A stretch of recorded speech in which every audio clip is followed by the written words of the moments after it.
for Finance at Princeton and the Nature Conservancy of Washington, D.C. and Maryland.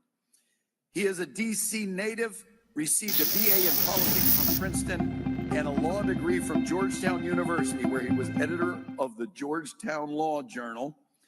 Please welcome to the Economic Club of Chicago again, Chair Jerome Powell.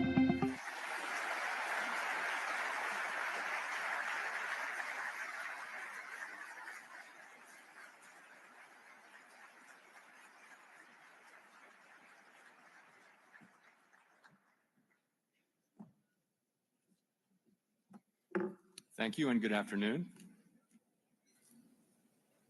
It's great to be back in Chicago. And thanks for that kind introduction, Austin.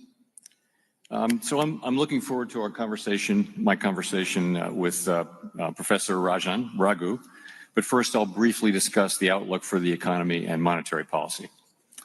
So at the Fed, we are always focused on the dual mandate goals that Congress has given us: maximum employment and stable prices.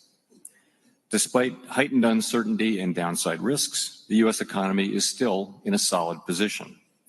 The labor market is at or near maximum employment. Inflation has come down a great deal, but is still running a bit above our 2% objective.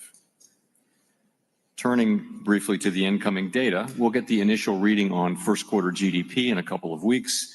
The data we have in hand so far suggests that growth has slowed in the first quarter of this year from last year's solid pace. Despite strong motor vehicle sales, overall consumer spending appears to have grown modestly. In addition, strong imports during the first quarter, reflecting attempts by businesses to get ahead of potential tariffs, are expected to weigh on GDP growth.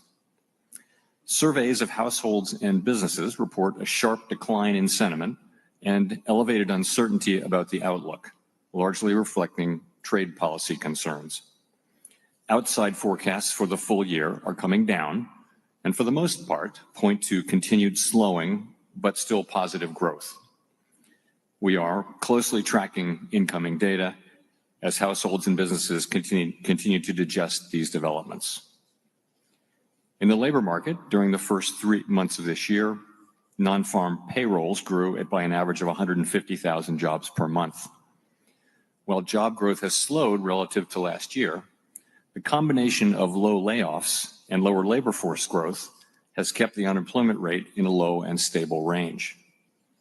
Meanwhile, the ratio of job openings to unemployed job seekers has remained just above 1, near its pre-pandemic level. Wage growth has continued to moderate while still outpacing inflation. Overall, the labor market appears to be in solid condition and broadly in balance, and is not a significant source of inflationary pressure.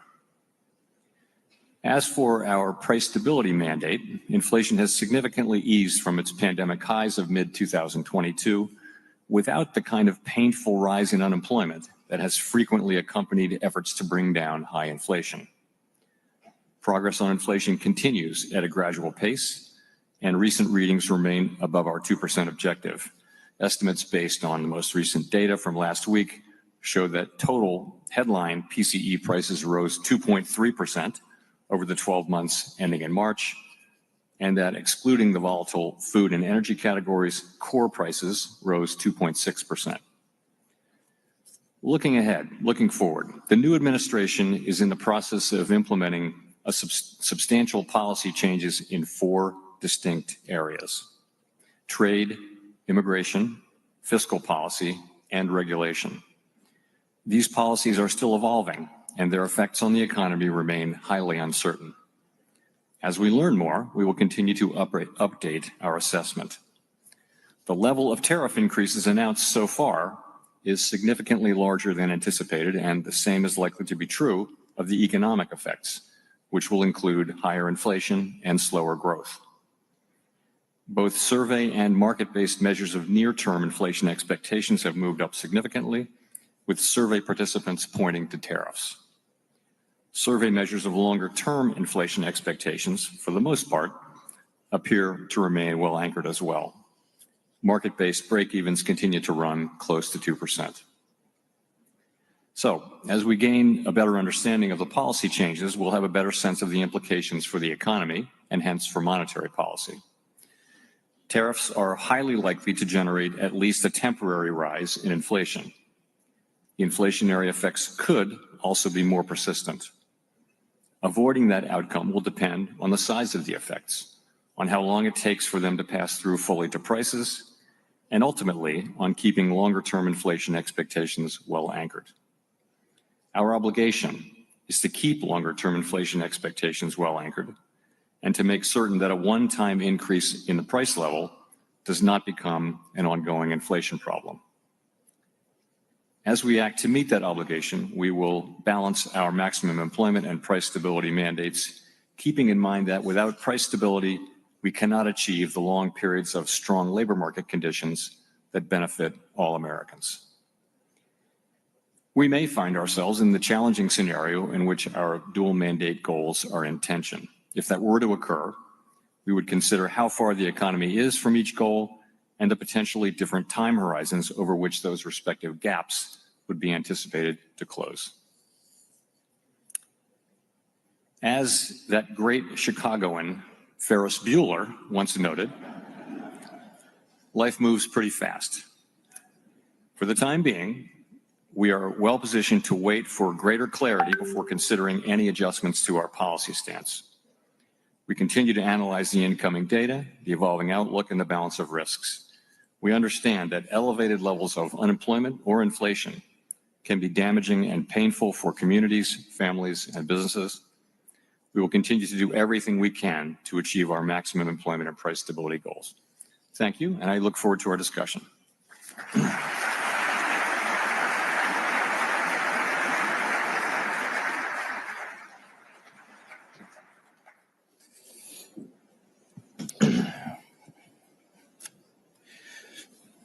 Thank you very much, Chair Powell, for those remarks. I look forward to your elaborating on them in the course of the next 40 minutes or so.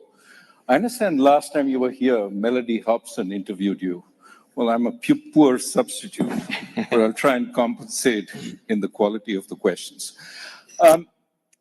As you repeatedly emphasize, communication and transparency are very important for the Fed.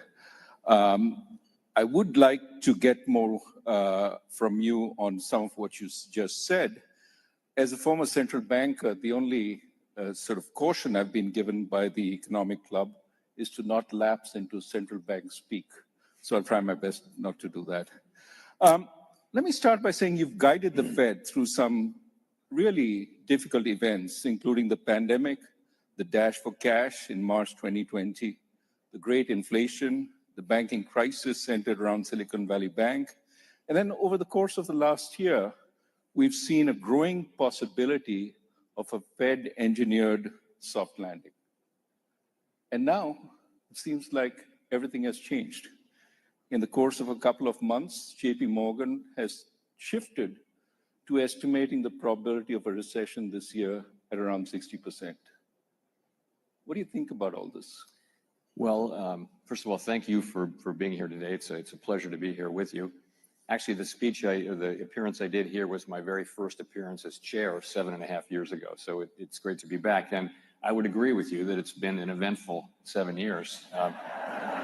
Putting it mildly, I keep waiting for the 3 months of calm, that never comes.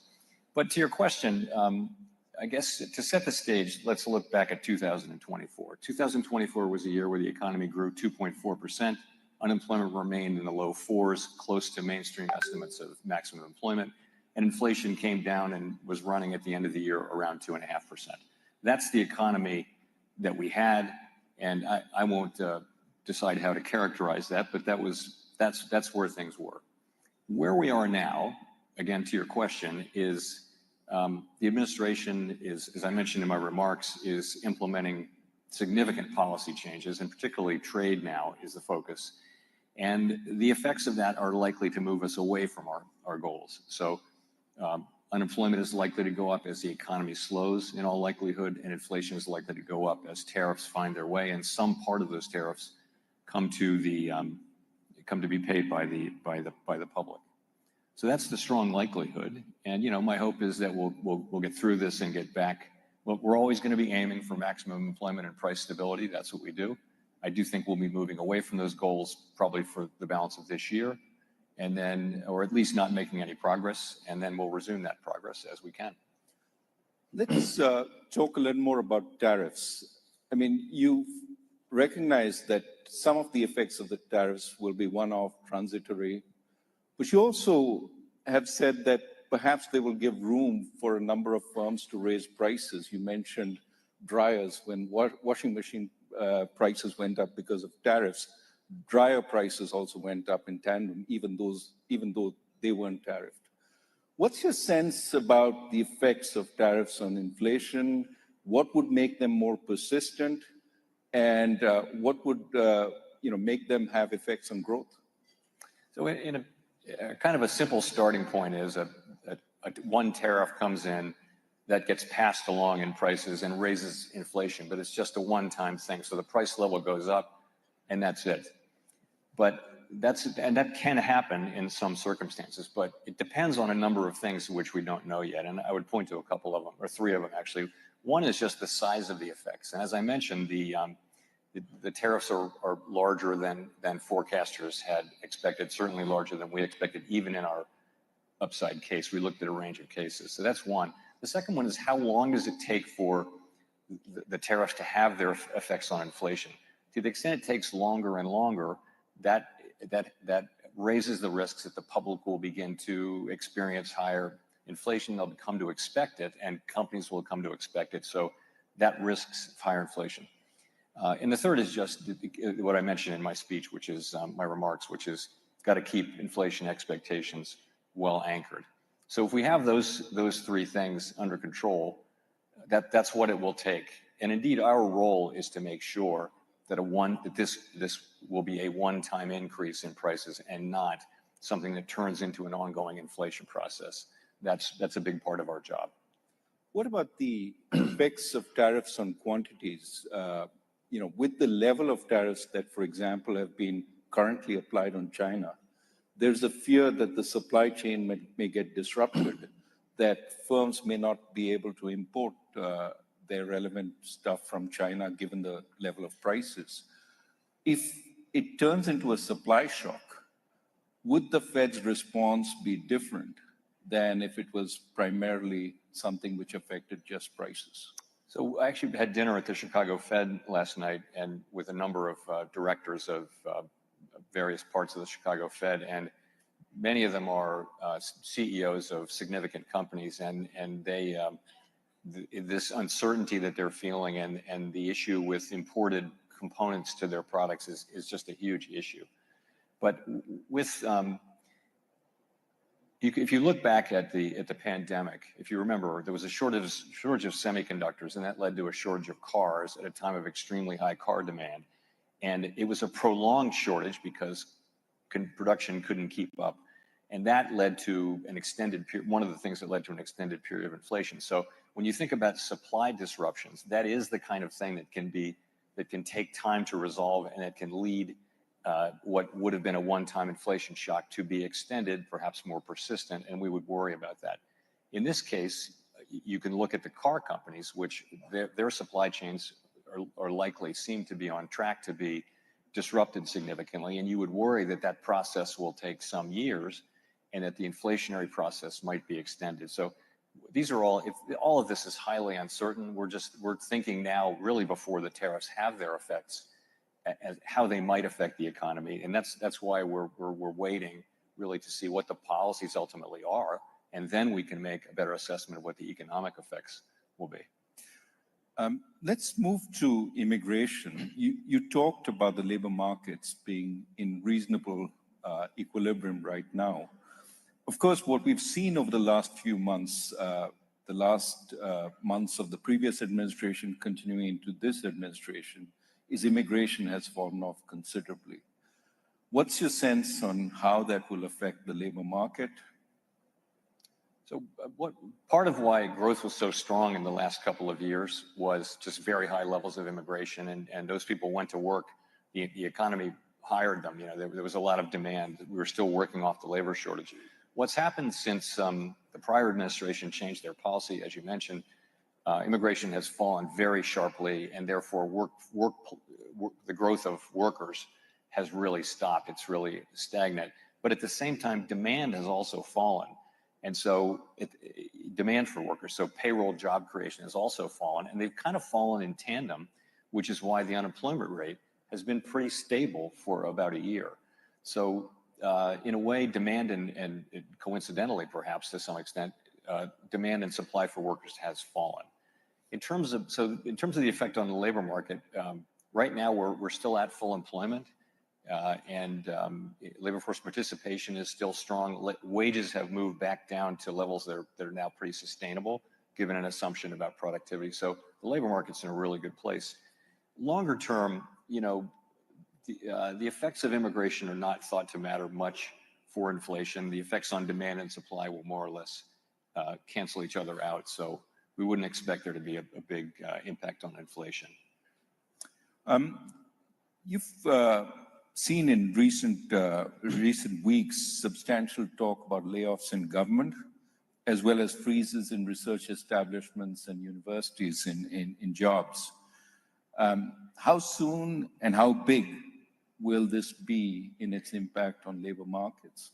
So it's too soon to say, but what I can say is, of course, the people being laid off in government, this is highly significant to them. We don't know how big that's going to be. Right now, it's not big enough to affect a workforce of 170 million people materially. In terms of the cutbacks in funding and for science and things like that, we do see in areas, particularly in cities that have a lot of universities and research hospitals and research institutions, we're really hearing significant layoffs and significant impacts on employment. I don't know how much that will total up to. And of course, in addition, cutting back on scientific research may have implications for economic growth, for productivity, for health, for all kinds of things. But those are very difficult to estimate in real time. Now, given that we're talking about the future, you may be confronted in the not so distant future with both higher levels of unemployment as well as potentially higher inflation. And of course, the policies that each one requires could be different. You talked a little bit at the podium about how the Fed would see these two and how it would address it. Just giving you a chance again to elaborate on that. Right. So most of the time, when the economy is weak, inflation is low, and unemployment is high, and both of those call for lower interest rates to support activity, and vice versa. So most of the time, the two goals are not in tension, and they're not really in tension now. The labor market is still strong, but the shock that we're experiencing, the impulses we're feeling, are for higher unemployment and higher inflation, and our tool only does one of those two things at the same time. So it's a difficult place for central banks, to be in terms of what to do. And so the best we can do is we actually have a little provision in our consensus statement, which is the thing that we vote on to embody how we approach these questions. What we say is we will look at how far the economy is from each of those two goals, and then we'll ask, might there be different paces at which they would approach those goals? We'll look at those things and think about them, and we'll no doubt be a very difficult judgment. Again, we're not experiencing that now, but we could well be in that situation, as I mentioned in my remarks.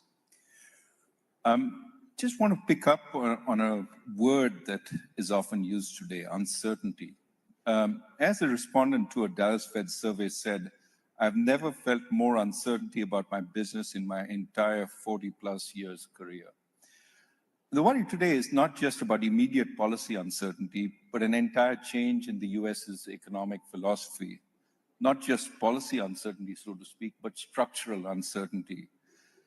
One of the effects, as you've pointed out, of higher levels of uncertainty is that firms postpone investment. For instance, even after the tariffs stabilize, firms that contemplate reshoring production facilities will hesitate, not knowing if the tariffs will be reversed in the future, maybe by the next administration. How do you take such longer-term uncertainty into account in your policies?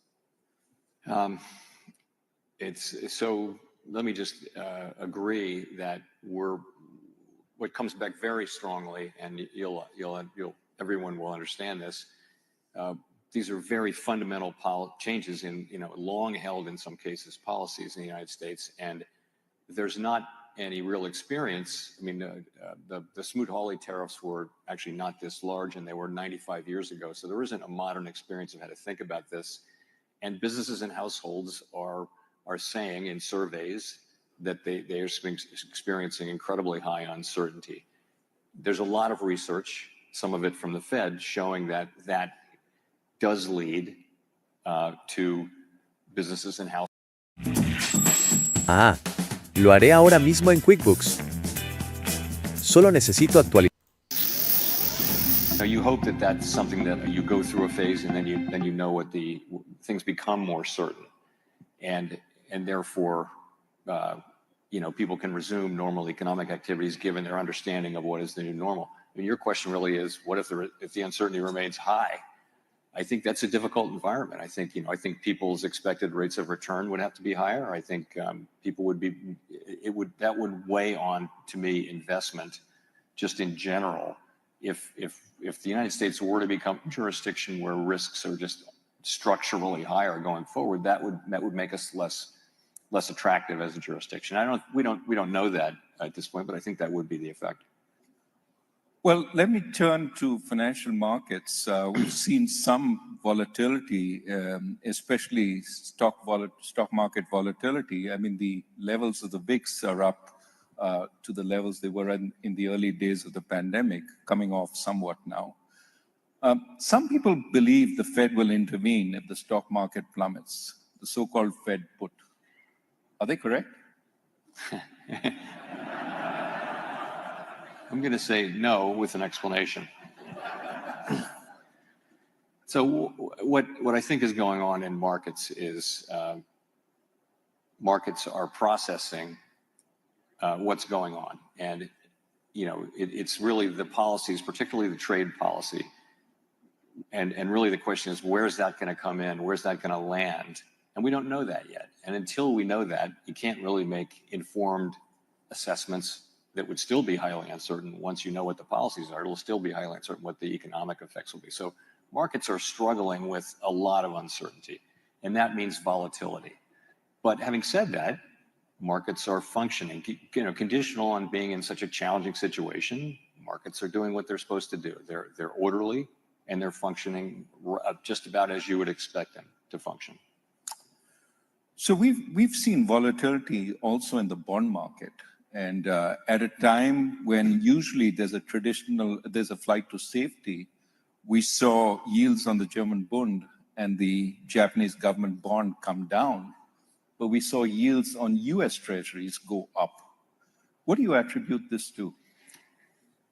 So I would just say the same thing. I think it's very hard to know in real time. I've had a lot of experience with significant moves, for example, in the bond market, where there's a narrative that people land on, and then 2 months later, you look back and go, that was completely wrong. So I think it's very premature to say exactly what's going on. Clearly, there's some delevering going on among hedge funds in levered trades and things like that. It's also, again, it's the markets processing historically unique developments and with great uncertainty. And I think you'll probably see continued volatility. But I wouldn't try to be definitive about exactly what's causing that. I would just say markets are orderly and they're functioning kind of as you would expect them to in this time of high uncertainty. So the Fed in its last meeting slowed the pace of shrinking of its balance sheet. Was this driven by uncertainty about how much reserves and liquidity the market needed, and you wanted to take a little more time to find that out? And flip side, you said the market was orderly. What if market disruptions emerge? Would the Fed intervene? So we think that reserves are still abundant. So we don't think we're close to the point, particularly close to the point where we would stop. But we were facing a situation in which, for other reasons, there were going to be big flows into and out of reserves as it had to do with the debt ceiling and the Treasury General account. For those of you who are Treasury market people, that'll make sense. But while those big flows are happening for over a period of 6 months, we would actually be shielded from being able to see evidence that we were or were not getting close to the level of less abundant reserves. And so we decided to slow the pace. We thought about pausing, and instead we debated it. It's one of these great debates that we have at the FOMC. We decided to slow the pace instead. And people really came to see the merits of that because, the slower we go, the less the smaller the balance sheet can get without disruptions. And we want that process to continue. And now it's at quite a slow pace. So we think that's a really good thing. So that means it can go on for a longer amount of time, and we'll be able to reach kind of very carefully what we think is the right level of reserves. Still plenty of reserves. What about the international dollar-based system? With all these disruptions, do you stand ready to supply dollars to central banks as you've done in the past when there's been a global shortage of dollars? Sure, absolutely we do. Just for everyone's knowledge, we have standing dollar swap lines with 5 large central banks, and they go to the jurisdictions where there are big overseas dollar funding markets. And in fact, those are overseas markets where, for example, a European or Asian institution is buying an asset-backed security that is backed by loans to American consumers. So in effect, these are loans to American consumers. And we support that. We want to make sure that dollars are available. They need dollar funding to hold those dollar assets. So the way it works is when needed, we lend to the central bank in dollars and they pay us back in dollars. They then pay in their currency. They lend on in dollars. And so we take no credit risk or anything like that. And it supports dollar funding markets. Dollar funding markets are very sensitive during times of crisis, and it's very helpful. The reason we do it is it's really good for U.S. Consumers. So we'll continue to do that, just as part of the dollar being a reserve currency, the reserve currency, most important. And we will do that. You mentioned amongst the issues you were focused on was the U.S.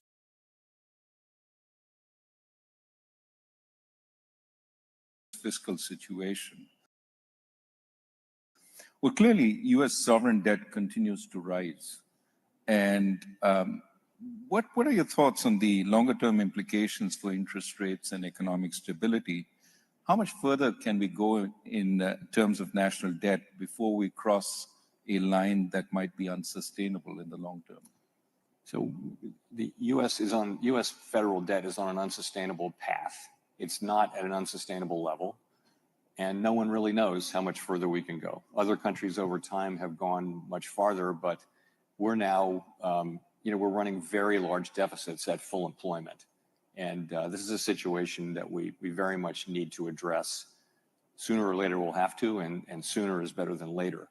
In terms of, if I can say from my time working on these issues, it's not the Fed's issue, but if you look at a pie chart of federal spending, the biggest parts and the parts that are growing are Medicare, Medicaid, Social Security, and now interest payments. And so that's really where the work has to be done. And those are issues that can only be touched on a bipartisan basis. Neither party can figure out what to do without both parties being at the table. So that's critical. All of this domestic discretionary spending, which is essentially where 100% of the conversation is small as a percentage of federal spending and is declining it's already declining as a percentage of federal spending. So when people are focusing on cutting the domestic spending, they're not actually working on the problem. Domestic discretionary spending is already going down. I like to make that point because so much of the dialogue that the politicians offer is about domestic discretionary spending, which is not the issue. Well, let's turn to stability and regulation. Turning to the U.S. financial sector, we still have some concerns about distressed commercial real estate loans on bank balance sheets, whether they've been fully dealt with so far. There's some sense that they haven't. Add to that the very rapid growth in various forms of private credit over the last few years, which arguably haven't been tested by a full-blown recession. How would you put the resilience of our financial institutions at this point and their ability to weather potentially uncertain times? So I think our banking system is well capitalized with liquidity and is quite resilient right now to the kinds of shocks that it may face. I do believe that. In terms of the commercial real estate, there are, and this has been the case, really we've been working on this for 4 or 5 years now. There are some banks, it's mostly medium and small size banks who have elevated concentrations of commercial real estate, some of it troubled, and we've been working to make sure that those banks have a plan, have capital, and can absorb the losses that they're doing. So, and that's been going on for some time. The very largest banks don't tend to have high concentrations. So this is a problem that we have known would take years to work through. We're really well into the process of working through it. In terms of the non-bank financial sector, it's grown enormously. The provision of credit by non-banks has grown just really fast. Most of it has been funded, though, with a private equity-like structure where it's limited partners who are signed up for 10 years to a general partner to invest that money. They're not depositors who can run. You know, your money's committed, and so that funding model is kind of run-proof. That isn't some law of nature, though. So when you do start to see shorter-term funding creeping in, to your point, though, Raghu, this very fast-growing and now quite large private credit part of the economy has not really been through a significant credit event or significant. It's really grown since the pandemic. And so just for that reason and for how fast it's growing, we have a close eye on it. It doesn't have the same kind of prudential regulation, though, that the banking system has. So we're watching it carefully. And, you know, as I mentioned, it's a more stable funding source to the extent its institutional investors signed up for a long period. But we're watching carefully. Right. Wearing my banking research hat, actually banks are also involved in funding these institutions in a big way. Yeah. We do know the administration wants to relax regulations in many areas, one of which may well be banking. What can you tell us about the Basel III endgame, so to speak, which is, you know, at this point primarily focused on additional capital for the large banks? You know, the Fed view and my view is that we should proceed to complete the Basel III accord, and we would have to do that and would look forward to doing that in conjunction with the FDIC and the OCC. But our view is, and I think the bank's view as well, is we should complete that. You need international minimum standards. That's kind of a common good, and you know we're not bound by them. Nothing. The United States has plenty of input into what those accords contain. So our view is strongly that we should complete those, and we could do it, I think, relatively quickly. We're not so very far away from what would be a good, I think, outcome. Well, let me move to something which is more about technological change and new kinds of instruments, cryptocurrencies. How do you see the potential for more favorable regulations coming on them and potential risks from that for the system? You know, so we went through a wave of failures and fraud and things like that were the headlines for a couple of years. And I think what you see now is, and during that period, by the way, we worked with Congress to try to get a legal framework for stable coins, which would have been a nice place to start. We were not successful. I think that the climate is changing and you're moving into sort of more mainstreaming of that whole sector. So Congress is again looking at both the Senate and the House are looking at a legal framework for stable coins. You know, depending on what's in it, that's a good idea. We need that. There isn't one now. And stable coins are a digital product that could actually have fairly wide appeal and should contain consumer protections of the typical sorts and transparency. And that's what the Senate and the House are working on. So that's a positive thing. I also think some of the, we took a pretty conservative, and other bank regulators took an even more conservative perspective on the guidance and rules we imposed on banks. I think there'll be some loosening of that, and I think we'll try to do it in a way that preserves safety and soundness, but that, permits and fosters appropriate innovation, but that does so in a way that, again, doesn't put consumers at risk in ways they don't understand or make banks less safe and sound. You have a policy review underway. Now, surveys recently tell us there seems to be a distinction between a rise in the level of prices, which is what the public seems to worry a lot about, and the rate of increase in prices, which certainly they worry about in passing, but the Fed worries much more about. That is the rate of inflation. So even though we're coming down to 2%, people remember that over the last few years, it's been over 20% increase in prices. So as you start thinking about the policy review, is there any thought about how you might want to address this sort of challenge that it's the path of prices as much as the rate of change which matters? First of all, I think you're right, and I think the public is right. When we say inflation is back down to 2%, 2.5%, and we think that's a good thing, it is a good thing. But if you're paying 20% more than you were paying in 2021, that doesn't help you much. You're still paying a lot more than you used to be paying for the necessities of life. So it's just another way of saying people hate inflation, and it's easy to understand why. All we can really control is a world in which, in the world we were living in, prices don't go down in the aggregate except in extreme times that we don't want to court. So I don't think we couldn't have a framework where we're going to bring prices down by 10% or something. That's not something we'll be looking at. We're essentially looking at the best way to foster 2% inflation over time. And, the things we did back in, the changes we made in 2020 were really innovations around what to do when you're stuck near zero.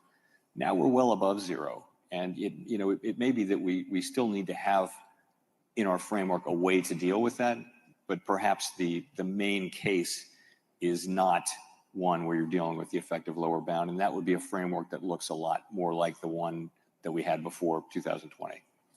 Now, one of the tools you brought in to deal with the zero lower bound was quantitative easing. But you've also used quantitative easing to fix disruptions in the financial markets. Are you going to be more specific about what your objective is with quantitative easing as you go through this review? So in the beginning, it's typically we're using it for financial market function. That was the case with the global financial crisis and with the pandemic. And we did try to explain ourselves through the pandemic, and our explanations did change. But I think it's fair to say we might have done a better job of being clear about why we were doing, and that's something that we're aware of and looking at. No discussion is complete without talking about AI. Yeah. With AI coming fast and furious, it could affect productivity. It could affect employment. There are some people who say we will see for the first time technological unemployment in a serious way with AI. What are your thoughts about it, and how will it impact the Fed going forward? So like everyone who's been exposed to what it's capable of, it's beyond, I started thinking about it as like a better version of Google, but it's not. It's like a better version of a person, it can do amazing things. And so the question is, all through the 250 years of technological innovation, technology evolves and people worry that it's going to replace human labor and people will be unemployed. And that hasn't been the case. It may be the case in the short run, but in the long run, what it's done is raise human productivity and therefore living standards. So is this going to be the case where it eliminates more jobs than it creates? And we just don't know. You come back in 20 years, will it be the case that just people are much more productive in their work because of AI? Or will it be the case that AI has just replaced a lot of people? And I think it's very hard to to say, but it truly is remarkable in what it's capable of. And it's, you know, we had a demonstration by a Wharton professor recently, and you speak to it like it's a person, and it kind of responds like a person, and the things that it can do are really amazing. By the way, this is early days. You know, they're talking about even the next couple of years will bring more dramatic breakthroughs. So I think it's one of the 2 or 3 things most likely to bring dramatic change to the economy all around the world in the next 20 years. And I'd say very hard to say how it shakes out. Let me turn to your job. An important man once said of your job, it's the greatest job in government. You show up to office once a month and you say, let's see, flip a coin. And then everybody talks about you like you're a god. What is it that you normally do every day in the office? Is it fulfilling and, dare I say, enjoyable? And do you really feel like a god? So I would agree. I think it's the best job in government. I would agree. I really do enjoy it. Yes, I love the job. It's a great honor to serve. It's quite humbling because, you know, everybody makes mistakes. It's just the economy is just not very predictable. All of that is true. And I do what everybody expects me to do. I read. We do a little more reading though as part of our daily. My colleagues and I do part of our daily regime than a typical executive would do. In terms of being a god, I would say that we are blessed with a large number of amply compensated critics who would kind of tend to undercut that. So we don't feel like a god. So let me go to the more mundane. In that office, what are the key indicators you look for? What are the sources of data that you go to as you try and make up your mind?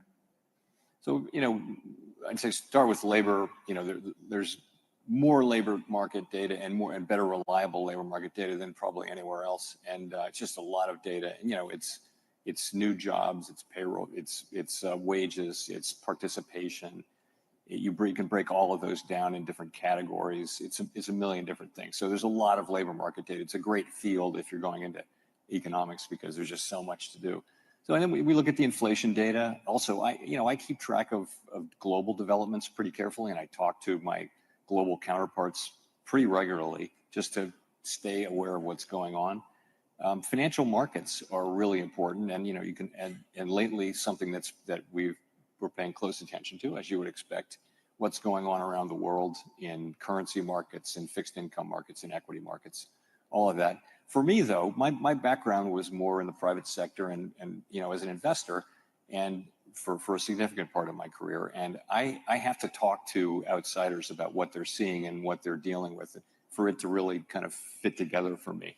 I can look at only so much data, and you know, but to really get the story and the narrative, it's more talking to outsiders, and you know, anecdotal data does help things kind of fit together for me, I would say.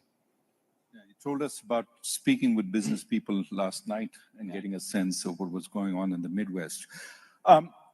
Let me turn to Fed independence. You've reiterated that you intend to stay in office until the end of your term, and that certainly reassured many in financial markets. What are the levers the government or the legislature have to pressure the Fed? And should one worry about threats to the Fed's independence once you're gone? So our independence is a matter of law.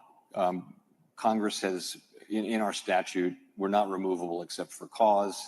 We serve very long terms, seemingly endless terms. So we're protected in the law. So, you know, Congress could change that law, but I don't think there's any danger of that. Fed independence has pretty broad support across both political parties and in both sides of the Hill. So I think that's not a problem.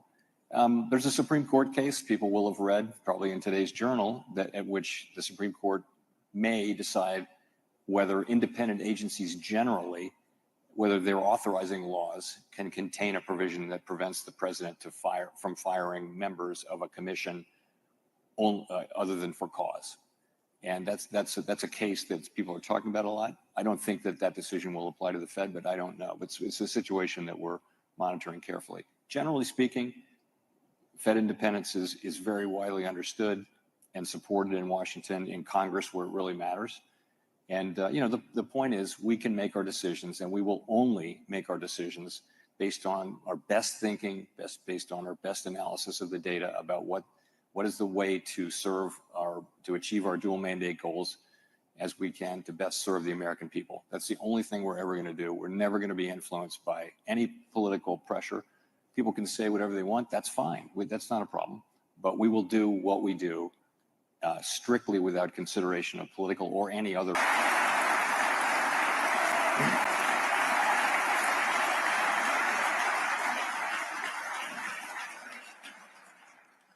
Well, I have time for one more question. I know the question that's on all your minds. What are you going to do on interest rates next? But I'm not sure that you know, and I'm not sure you would tell even if you knew. So I'm not going to ask that question. The question I want to ask is a more personal one.